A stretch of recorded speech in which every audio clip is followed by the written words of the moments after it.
Hello class 6 के मेरे प्यारे हिंदी के विद्यार्थियों, कैसे हो आप सब। मैं आपकी हिंदी अध्यापिका आद्या मैम जुड़ गई हूँ फिर से मैग्नेट ब्रेन्स पे, जहां आपको मिल रहा है हाई क्वालिटी एजुकेशन, वो भी फ्री ऑफ कॉस्ट। अगर आप क्लास 6 से लेकर 12 तक हिंदी मीडियम स्टूडेंट्स हैं या फिर किंडरगार्टन से लेकर 12 तक इंग्लिश मीडियम स्टूडेंट्स के लिए हैं, तो भैया मैग्नेट ब्रेन्स को अभी सब्सक्राइब कर लो। ये पूरे आपके एजुकेशन की जर्नी में बहुत ही साथ देने वाला प्लेटफॉर्म है। आप फिर सीबीएसई बोर्ड से हो, UP board, MP board, Rajasthan board, Delhi board या फिर बिहार बोर्ड से हो, आपके पूरे कंटेंट, बहुत हाई क्वालिटी कंटेंट, वो भी फ्री में आपको मिल रहा है। और आपको उसके लिए करना क्या है, सब्सक्राइब करना है और लाइक कर लो वीडियो को। भाई आपको सोचो कितना फायदा होने वाला है। और आपको किसी भी सब्जेक्ट्स में कोई दिक्कत हो, हमारे एक्सपर्ट की पूरी प्लेलिस्ट बनी हुई है, उसको देख लो। अब हम आ जाते हैं हम अपने वापस क्लास 6 के प्यारे प्यारे विद्यार्थियों पर। देखो, हम लोगों की अभी तक जो गाड़ी है वो पाठ 10 तक पूर्ण हो चुकी है। अब हमारा जो आज का है वो हम उठाए हैं पाठ 11, चेतक की वीरता। सबसे पहली चीज, ये चेतक कौन है, इसका उत्तर आपको अभी बहुत जल्द मिलने वाला है। और उसने ऐसा वीर क्या दिखाया, उसकी वीरता क्या है। चलो जल्दी से हम इस पाठ पर आते हैं। ये जो कविता है, और पहले कवि परिचय पढ़ते हैं और फिर कविता की व्याख्या देखते हैं जल्दी से। यहाँ पे हम अपना पहले कवि परिचय ले लेते हैं, फिर हम आपको कैरेक्टर के बारे में बताएंगे। वीर रस की कविताओं के लिए चर्चित कवि श्याम नारायण पांडे की सर्वाधिक लोकप्रिय काव्य कीर्ति हल्दी घाटी। देखो, इनकी सबसे ज्यादा जो लोकप्रिय काव्य कीर्ति है बच्चों, वो है हल्दी घाटी। मैं आपको एक चीज और बता दूं, ये जो हल्दी घाटी है ये एक महाकाव्य है। मतलब कविताओं के रूप में पूरी की पूरी स्टोरी उन्होंने बताई हुई है। किसकी? हल्दी घाटी की। आपको पता होगा कि हल्दी घाटी युद्ध, बहुत ही बड़ा युद्ध हुआ था। किसके बीच? मुगलों में, मतलब अकबर के और हमारे महाराणा प्रताप के बीच में। ठीक है, अब यहाँ पे हम देखते हैं इसके बारे में आगे क्या कह रहा है। लोकप्रिय काव्य कीर्ति हल्दी घाटी का प्रकाशन सन 1939 में हुआ था। ठीक है, अब क्या कह रहा है, अभी आपने जो चेतक की वीरता कविता पढ़ी है, अभी हम लोग जो पढ़ेंगे वह हल्दी घाटी का ही एक अंश है। भारत के स्वतंत्रता संग्राम के अंतिम वर्षों में हल्दी घाटी काव्य कीर्ति ने स्वतंत्रता सेनानियों में सांस्कृतिक एकता और उत्साह का संचार कर दिया था। देखो, यहाँ तक तो उन्होंने लेखक के बारे में बताया। भाई हमारे लेखक कौन है? हमारे जो लेखक है उनका नाम है श्याम नारायण पांडे जी, कवि श्याम नारायण पांडे जी। ठीक है, ये उनकी तस्वीर है, प्यार से कहीं देख रहे हैं। चलो, यहाँ पे हमारे जो श्याम नारायण पांडे जी हैं वो उनके बारे में है, और उनकी ये कविता है, और ये उन्होंने एक महाकाव्य लिखा है जिसका नाम है हल्दी घाटी। और ये जो पूरी कविता है ये उसी से अंश से ली गई है, मतलब पूरी कविता नहीं है ये, तो भाई थोड़ी सी कविता है। अब इसके आगे हम देखते हैं क्या है कविता, लेकिन उसके पहले मैं आपको एक दो चीजें बता दूं। जो कहीं भी आपने देखो, रानी लक्ष्मीबाई देखा होगा, महाराणा प्रताप देखा होगा, शिवाजी देखे होंगे, उनके साथ साथ उनका एक विशेष वो रहता है, योद्धा रहता है। ठीक है, हमेशा आप कभी भी उनकी तस्वीर देखेंगे उनके साथ तीनों में कॉमन है। अब वो क्या चीज कॉमन है हम आगे बताते हैं, और वही हमारा चेतक है। वो चेतक कौन है, आइए देखते हैं। सबसे पहली चीज, एक चीज और ध्यान देना बच्चों, पार्ट हम ये कविता शुरू करें उसके पहले कि हल्दी घाटी का जो युद्ध हुआ था वो क्या था। आपको पता है 16वीं शताब्दी के आसपास क्या हुआ था कि पूरे के पूरे भारत को एक तरह से मुगलों ने ले लिया था। लेकिन मेवाड़ एक ऐसी जगह थी जहां पे मुगल अपना शासन नहीं बना पाए थे, और जहां के राजा थे हमारे महाराणा प्रताप जी। अब जो हमारा अकबर था उसको था कि मेवाड़ पे वो अपना कब्जा करे। उन्होंने बहुत प्रस्ताव रखा कि भाई महाराणा प्रताप को, वो तो यहाँ तक कहने को तैयार था कि मैं आपको आधा देश दे दूंगा पर आप मुझे मेवाड़ दे दो, पर नहीं, हमारे महाराणा प्रताप बहुत ही सूझबूझ और कह सकते हो कि बहुत ही वीर थे। उनको कभी किसी चीज का मतलब उनको भय नहीं रहा, और ये इस बात की पुष्टि करता है कि उनके मरते दम तक मेवाड़ पर कोई मुगल झंडा नहीं लहरा पाया। ये सोचो, ये हमारे राजा की शक्ति थी। जब हमारा युद्ध हल्दी घाटी का शुरू हुआ था इन दोनों के बीच में, और इसी मुद्दे को लेकर के ये युद्ध शुरू हुआ था, और जो हमारे कह लो कि मुगल शासन थे अकबर, उनके पास 80,000 सेना के करीब थी, और यहाँ महाराणा प्रताप जी के पास मतलब कुल समझ लो 15,000 सेना थी। सोचो, लेकिन वहां पे ये कह लो कि हमारा जो अकबर था उनकी सेनाओं में दम था और हमारे महाराणा प्रताप जी के जिगर में इतना दम था कि वो सब, उन्होंने कहा था हमारी सेना में एक आदमी 5-5 लोगों का कह लो कि वो वध करेगा। अब सोचो इतने ऐसे युद्ध में वहां पे वो कौन जीता, कैसे हुआ, ये तो अब आप पता करना हिस्ट्री मैम से कि वो आपको बताएंगी हल्दी घाटी युद्ध में डिटेल क्या थी।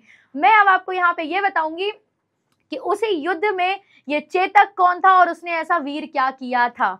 चलो, महाराणा प्रताप के बारे में मैंने आपको बता दिया, अब इसके आगे बढ़ते हैं।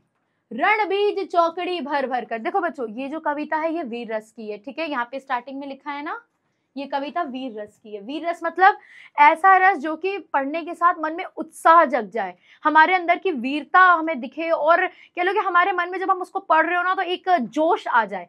तो कोशिश करना जब हम इस कविता को भी पढ़ेंगे तो एक जोश के साथ पढ़ेंगे, ठीक है। रणबीज चौकड़ी भर भर कर चेतक बन गया निराला था, राणा प्रताप के घोड़े से पड़ गया हवा को पाला था।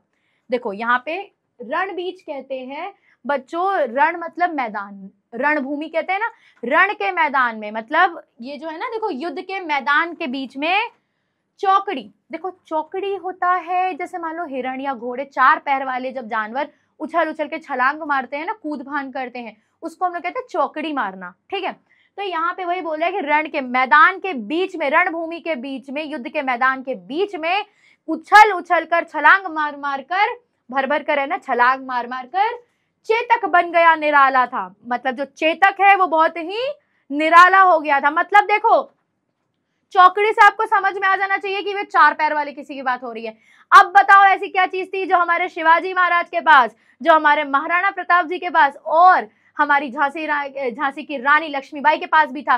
भाई उनका घोड़ा। यहाँ पे जो बात हो रही है वो उनके घोड़े की हो रही है। बात समझ में आया? ये जो यहाँ पे चौकड़ी मार रहे हैं वो कौन है? उनका घोड़ा, ठीक है। तो अब ऐसा समझो, अब आप उस सीन को क्रिएट करो फिर से कि रण के मैदान के बीच में, जो हमारी रणभूमि है, युद्ध के मैदान के बीच में घोड़ा जो है महाराणा प्रताप का, वो उछल उछल कर क्या हो गया, इधर से उधर उछल उछल के छलांगे मार रहा था और ऐसा लग रहा था कि चेतक जो बहुत निराला लग रहा था, मतलब अलग सा लग रहा था।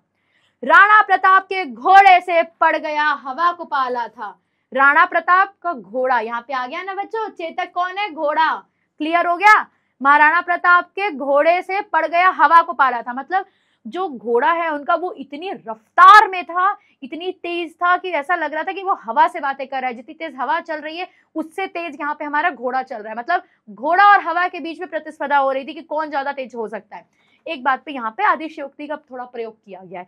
यहाँ पे बताया जा रहा है कि युद्ध का मैदान है, वहां पे महाराणा प्रताप युद्ध लड़ रहे हैं। हल्दी घाटी के युद्ध की बात है, समझ रहे हो? एक तरफ यहाँ पे मतलब जो कह लो कि महाराणा प्रताप से 5 गुनी ज्यादा जो सेना है वो सामने है, और यहाँ पे जो हमारा महाराणा प्रताप है वो अपने घोड़े के साथ युद्ध कर रहे हैं, ठीक है। तो और वहां पे जो उनका घोड़ा है भाई, वो ये पूरी की पूरी कविता मैं आपको बता दूं घोड़े पर आधारित है, उनकी वीरता पर, उसकी सूझबूझ पर, वो कितना मतलब तेज है, इस चीज पर ये पूरी की पूरी कविता निर्भर है। अब यहाँ पे समझ में आया, रण के बीच में घोड़ा था, उसके ऊपर महाराणा प्रताप सवार थे, वो युद्ध कर रहे थे, और जो घोड़ा था इधर से उधर कूद कूद के मतलब दुश्मनों को मार रहा था एक तरह से, और वो उसकी जो रफ्तार है वो इतनी तेज थी कि ऐसा लग रहा था कि हवा से उसका पाला पड़ा हुआ था। आगे एक बार हाँ आगे पढ़ते हैं। गिरता न कभी चेतक तन पर राणा प्रताप का कोड़ा था। देखो कोड़ा यहाँ पे कहते हैं,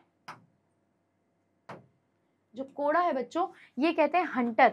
देखियो कभी घोड़े को काबू में रखने के लिए डंडी या किसी चीज से मारते हैं, जो कोड़ा होता है उसको चलाते हैं ताकि वो गलत रास्ते पे ना जाए। जैसे हमारे घर में हमारे मम्मी लोग हम लोग को मारती है ना, कब मारती है? ताकि हम जब गलती करते हैं, हमें जब गलत रास्ते पे हम ना जाए, हमें सही रास्ते पे लाने के लिए हमें डांट और मार पड़ती है।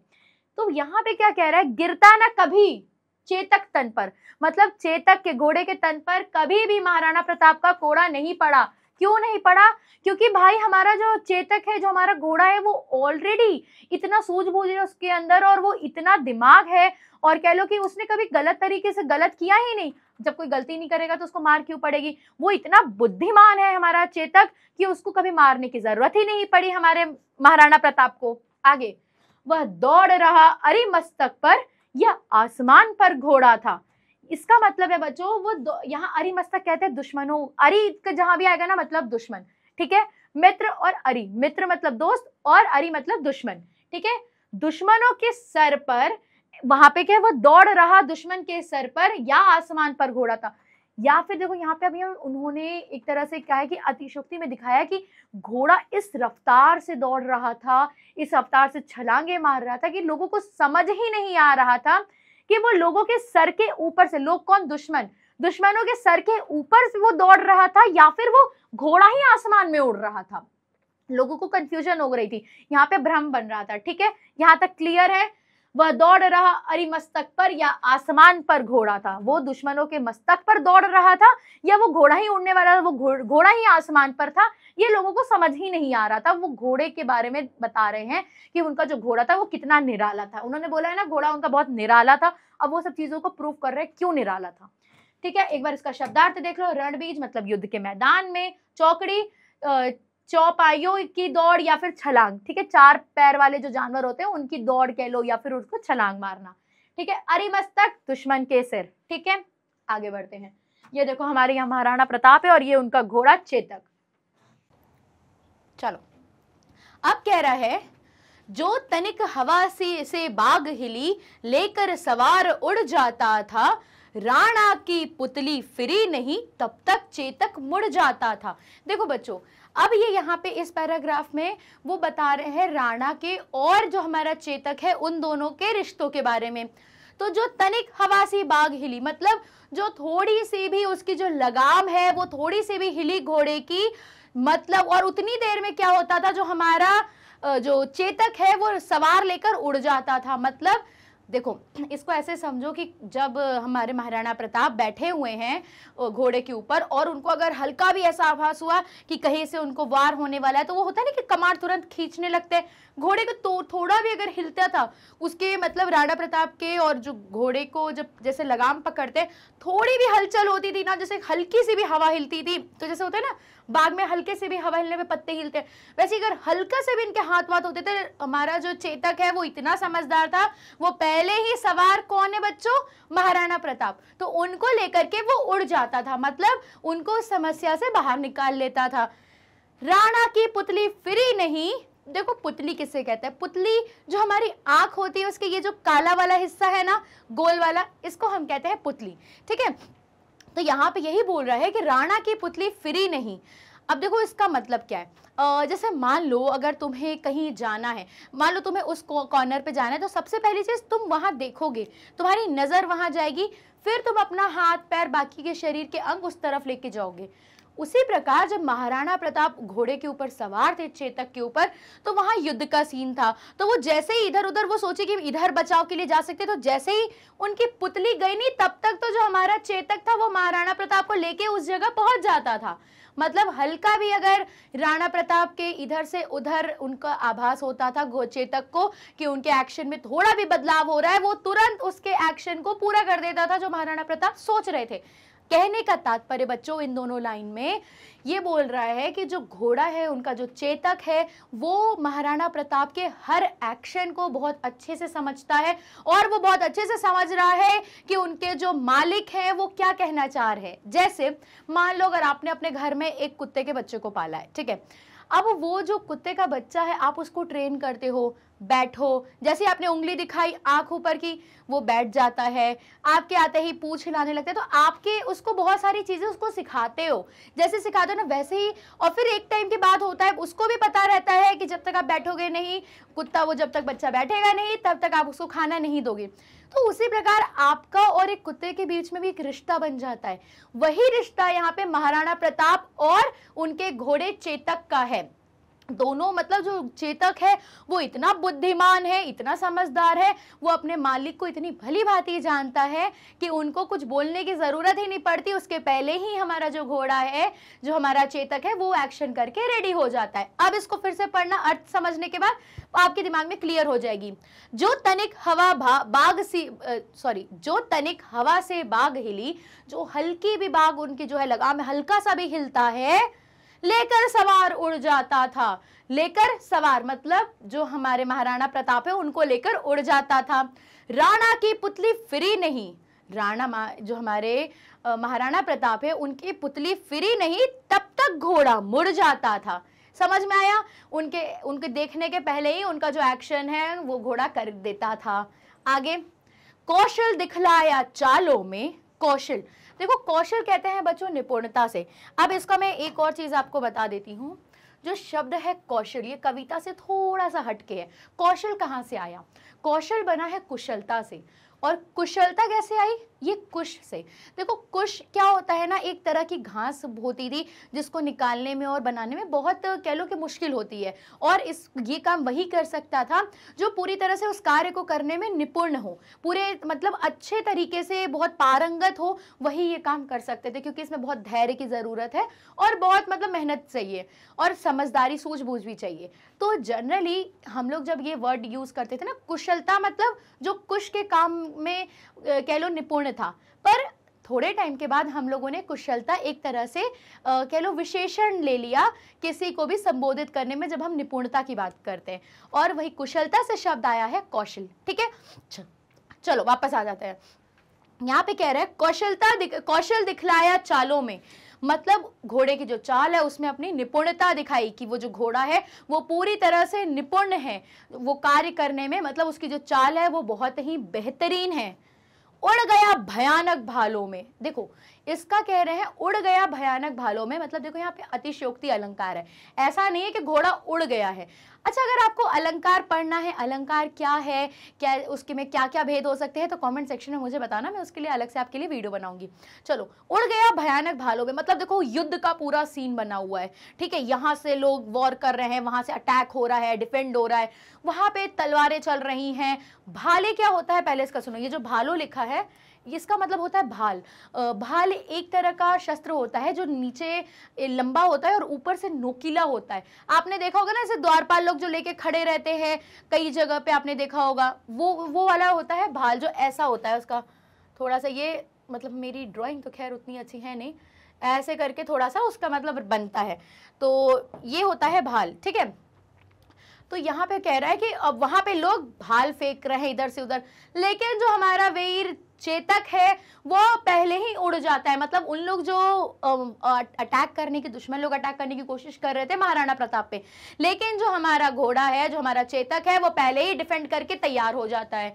आगे, निर्भीक गया वह ढालों में, निर्भीक कहते हैं बिना डरे, निर्भय होके। ठीक है, निर्भीक गया वह ढालों में, सरपट दौड़ा करवालों में। करवालो किसे कहते हैं? कर का मतलब होता है हाथ। ठीक है, और वाले मतलब यहाँ पे कह रहे हैं जो हाथ से चलाने वाले अस्त्र है, शस्त्र है, उसकी बात है। तो यहाँ पे कह रहा है कि जो लोग वहाँ पे जो सैनिक हैं, जो करवाल लिए हैं, भाल लिए हुए हैं, उनके बीच में हमारा जो चेतक है बहुत ही कह लो निर्भीक होके, बिना डरे वो उतर करके उनसे युद्ध कर रहा है।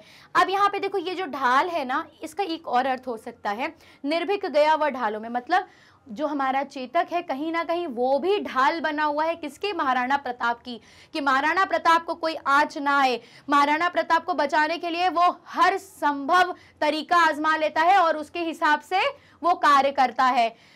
बात समझ में आई इन दोनों पैराग्राफ में क्या कह रहा है? देखो, जो तनिक हवा से बाग हिली, जो हल्की सी भी बाग हिलती है, लगाम हिलती है, तो चेतक क्या है, लेकर के अपने मालिक को, महाराणा प्रताप को उड़ जाता है, मतलब बचा लेता है। राणा की पुतली फिरी नहीं, मतलब राणा जी सोचते ही हैं इधर जाने की, तब तक वो उधर चला जाता है। ठीक है, तब तक चेतक मुड़ जाता है, उस साइड चला जाता है। फिर कौशल दिखलाया चालों में, मतलब कौशलता दिखाई, निपुणता दिखाई अपनी चालों में। उड़ गया भयानक भालों में, मतलब भाल चल रही हैं और वो उसके ऊपर से ही छलांग मार दे रहा है। भाई अब देखो, लोग मारना चाह रहे हैं महाराणा प्रताप को, पर कैसे मारे भाई? वो तो मार रहे हैं, हाथ तलवार चला रहे हैं, भाले फेंक रहे हैं, लेकिन हमारा जो घोड़ा है चेतक, वो तो पहले ही महाराणा प्रताप को लेके उड़ गया। यहां तक समझ में आया?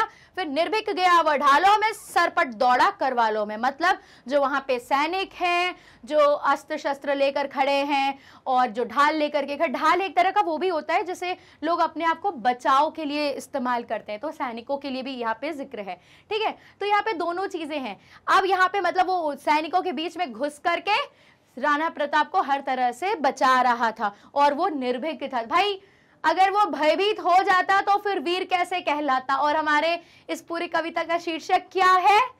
वीरता, चेतक की वीरता। ठीक है, चलो यहां तक समझ में आ गया। जल्दी से शब्दार्थ देख लेते हैं। सवार, घोड़े पर बैठा हुआ व्यक्ति। पुतली, आंख की छोटी गोल जगह। कौशल, विशेष दक्षता या निपुणता। भालो, एक प्रकार के लंबे और नुकीले शस्त्र। करवालो किसे कहते हैं? योद्धा या सैनिक को। यहां तक चीजें समझ में आ गई बच्चों? चलो अब हम आगे बढ़ते हैं। देखो ये कविता पढ़ो ना तो दिमाग में जैसे कोई भी आपके वॉर का सीन हो, जैसे युद्ध का, आप महाभारत के युद्ध ले सकते हो या फिर रामायण में जो युद्ध का हुआ था, ऐसे एक दृश्य अपने दिमाग में बना के चलो, वहां पे घोड़ा है, वो कैसे कैसे डिफेंड कर रहा है। यहां तक समझ में आ गया? चलो अब आगे बढ़ते हैं। अब क्या है यही रहा, अब यहां नहीं, वह वहीं है रहा है, वहां नहीं। देखो यहाँ इन दोनों लाइन का बच्चों बहुत सिंपल सा मतलब है, इन शॉर्ट बोले तो वो एक जगह पे टिक नहीं रहा था। ठीक है यही रहा, यहीं पर है, अब यहाँ नहीं, पर अब वो यहाँ नहीं है, मतलब एक क्षण के अंदर उसने अपनी जगह बदल ली।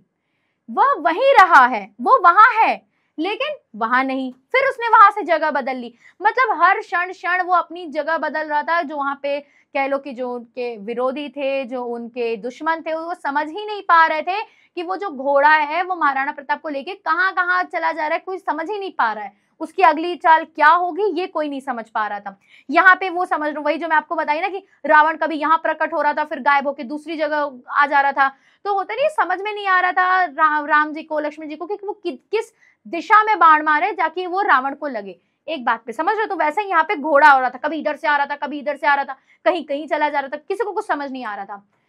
थी जगह न कोई जहां नहीं, उस जहां पे वो जो उस जगह पे कोई भी ऐसी जगह नहीं थी, किसी हरी मस्तक पर कहां नहीं, और ऐसा कोई दुश्मन नहीं था, दुश्मन का सर नहीं था जिसके ऊपर भाई हमारा चेतक अपने कह लो कि छाप नहीं छोड़ के गया। वो इधर से उधर, उधर से इधर घूम घूम के पूरे मतलब कह लो कि वॉर को अपने हाथ में रखा हुआ था।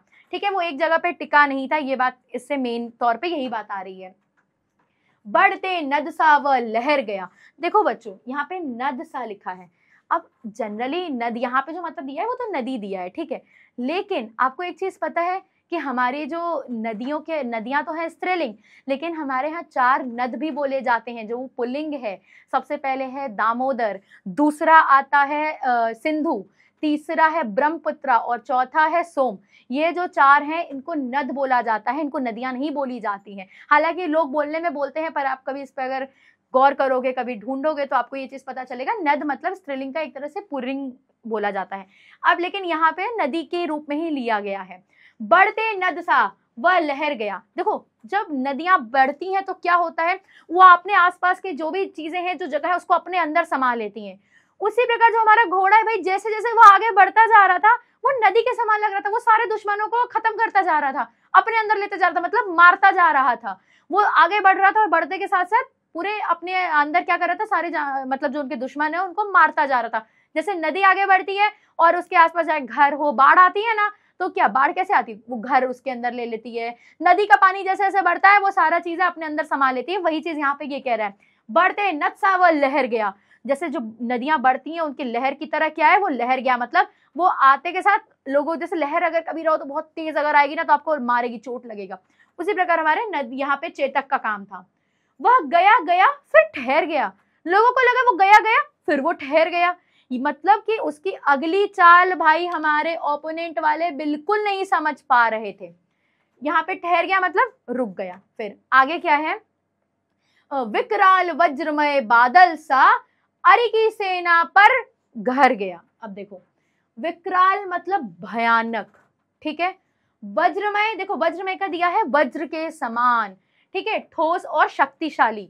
मतलब जैसे अब यहाँ पे कह रहे हैं ना बादल सा, मतलब ऐसा समझो कि जैसे सारे दुश्मन हैं, उनके सर के ऊपर एक बादल आया और बादल खूब तेज से गरज करके पूरा बरस गया, वो या बादल फट गया समझ लो, ठीक है। तो वहां पे जो आसपास लोग होंगे वो मर जाएंगे।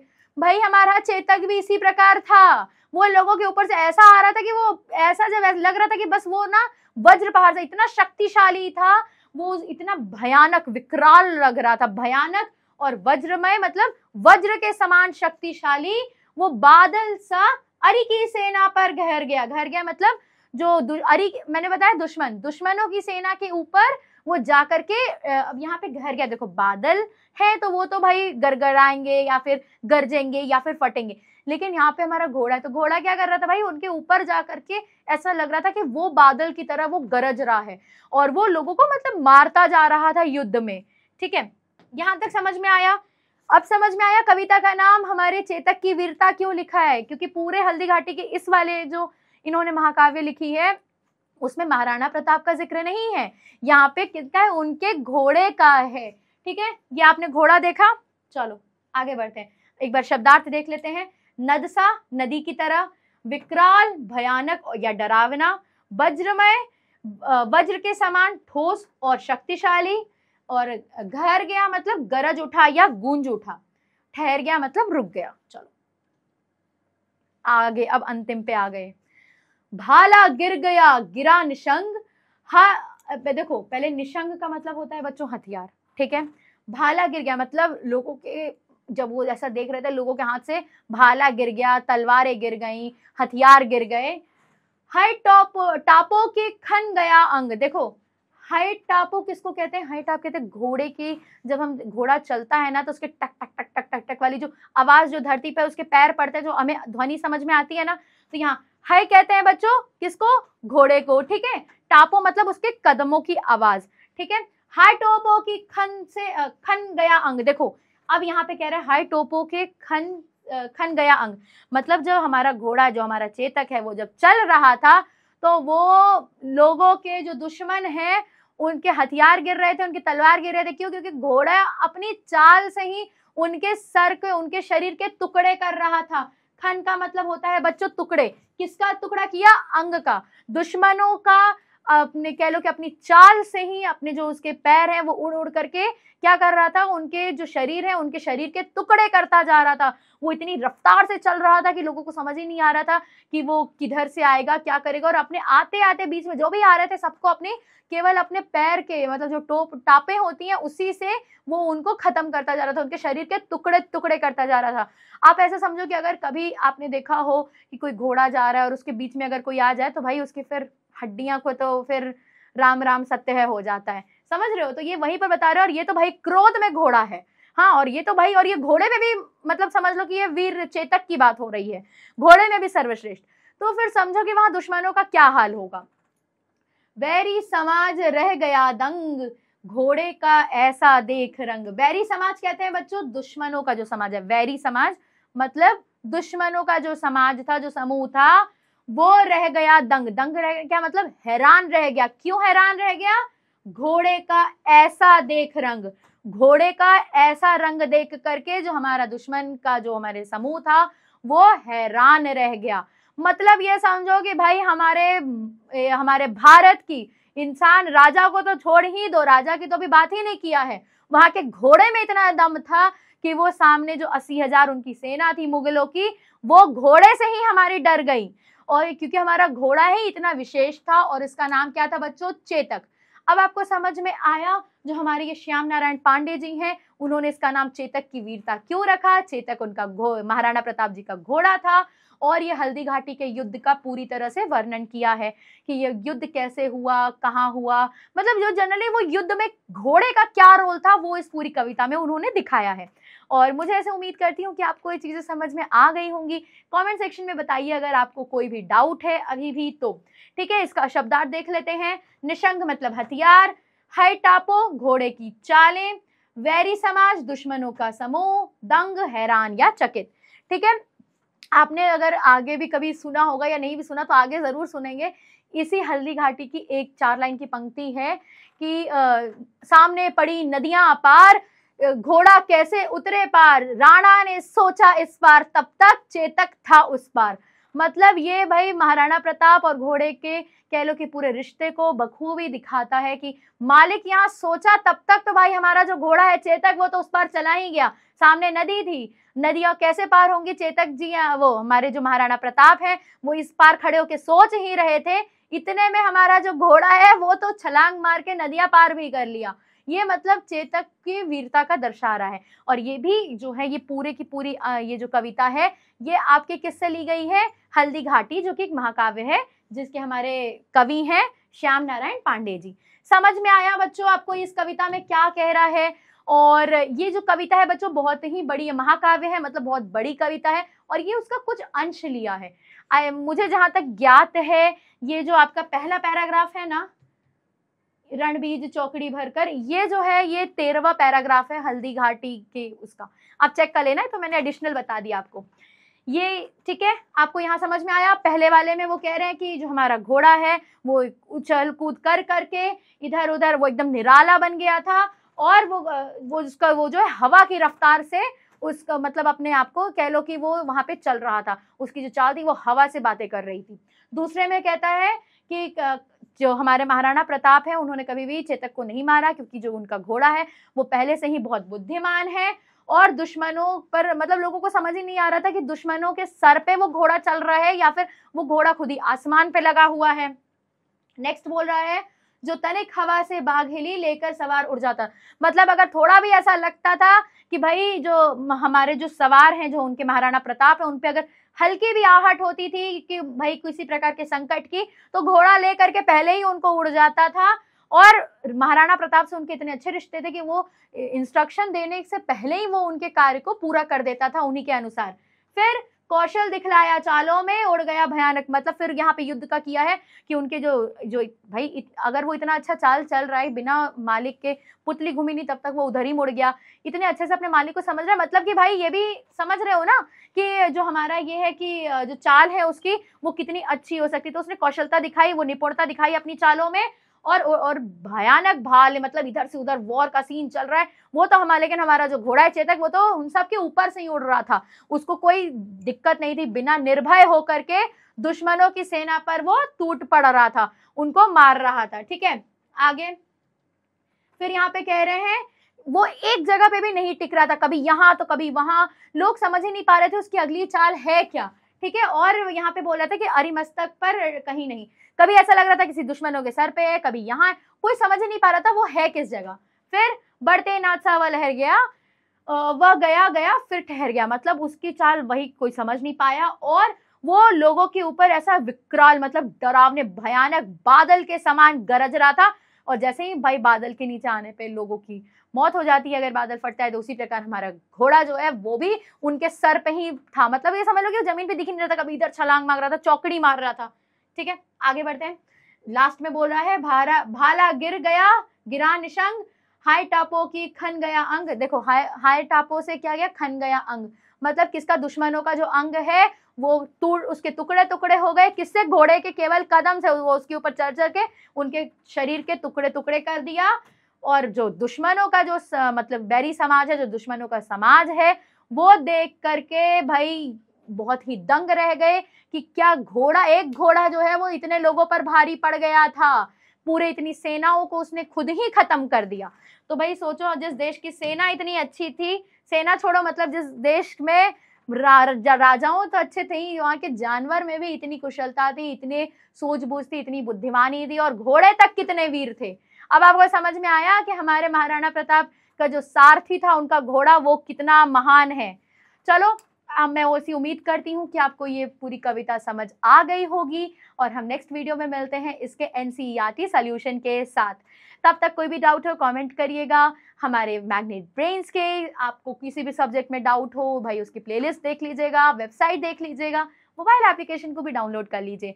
अगर आप क्लास 6 से लेकर के 12 तक हिंदी मीडियम के स्टूडेंट हैं, या फिर किंडरगार्टन से लेकर के 12 तक इंग्लिश मीडियम के स्टूडेंट हैं तो, और अगर आपका board CBSE board, UP board, MP board, Rajasthan board, Delhi board and Bihar board में से कोई भी है, तो बच्चों मैग्नेट ब्रेन्स आपका बहुत अच्छा सारथी बन सकता है। वहां पे तो भाई महाराणा प्रताप का घोड़ा जैसे उनको जंग में जिता रहा था, आपको आपके पढ़ाई की जंग में मैग्नेट ब्रेन्स जिताने का कार्य कर रहा है। ठीक है, चैनल को तब तक आप सब्सक्राइब कर लीजिए अगर नए हो। अगर वीडियो पसंद आई तो लाइक करिए। मिलते हैं फिर हम आपसे नेक्स्ट वीडियो में, तब तक के लिए जय हिंद और जय हिंद की हिंदी।